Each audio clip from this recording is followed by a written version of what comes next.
Hi, this is Dave Appleby and welcome to my worship blog. Have you ever felt excluded? Have you ever been left out? I'm sure we all have at some time or other, so you'll be able to identify with what I'm going to be talking about later. But first, Pauline Anning is going to read to us from Matthew's Gospel.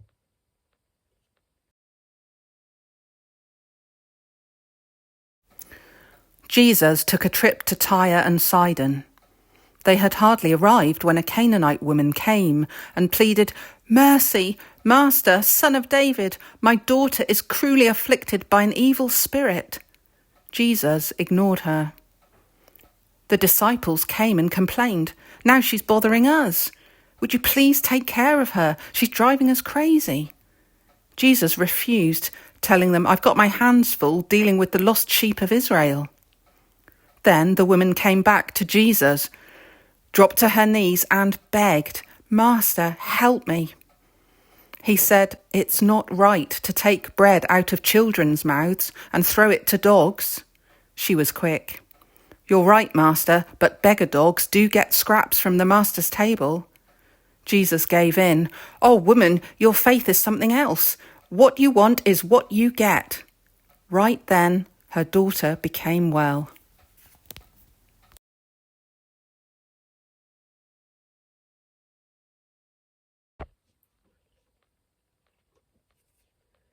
Despite the fact that I've got a rubbish sense of direction, I'm going to give you a quick Middle East geography lesson. Tyre and Sidon that we heard Jesus visited is not in Israel, it's in Lebanon. And the woman in the story is described as being Canaanite. In other words, she wasn't a Jew. So when Jesus met this non-Jewish woman in a different country, he was well outside of his normal place of work and his usual audience. It's hardly surprising when this woman approached him for help that he ignored her and said, "I've got my hands full dealing with the lost sheep of Israel." I want to use this story to help us think about those who are still considered to be outside, different and not listened to. Those who are lesbian, gay, bisexual, transgender or intersex in the life of society and in particular in the life of our churches. That story from the Bible tells us that Jesus had enough on his plate trying to convince his own people who he was. He didn't need to be bothered by a foreign woman who worshipped a foreign god. But this woman had a lot on her plate as well. She had a sick daughter. She wanted her daughter to get well, and she knew Jesus was the man who could heal her, even though she was an outsider, a foreigner, a non-Jew. And so she persisted. And when Jesus wouldn't listen, she tried his disciples. And when they wouldn't listen, she went back to Jesus. And Jesus gave in. "Oh, woman, your faith is something else," he said. Your faith. Sometimes we need to put our reasoning to one side and go with our gut. Sometimes we, like Jesus, need to leave our comfort zone and take a risk, a leap of faith, and be challenged. It was through my friend Peter that I was challenged 30 years ago to realise that his being gay was okay. Gradually since then, society has become more tolerant, accepting and inclusive. The church in general has been slower in its acceptance and needs to catch up. We need to use our faith where sometimes our thinking has let us down and held us back. We need to believe that we are being guided towards those who, like the woman, have been treated as outsiders. And like Jesus, we need to hear the experience of those who are different to us and recognise that it is as valuable as our own experience.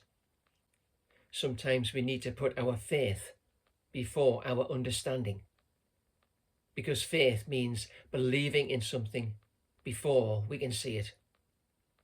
That woman had faith and used it to get what she wanted. Can those with different sexualities than our own count on us to honour theirs? Can we use our faith to benefit those who put their faith in us.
It's been good to be with you again.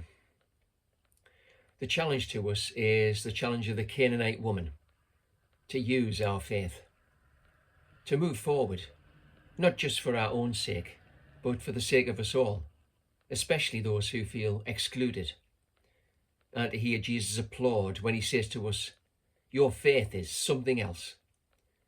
Until the next time, go well.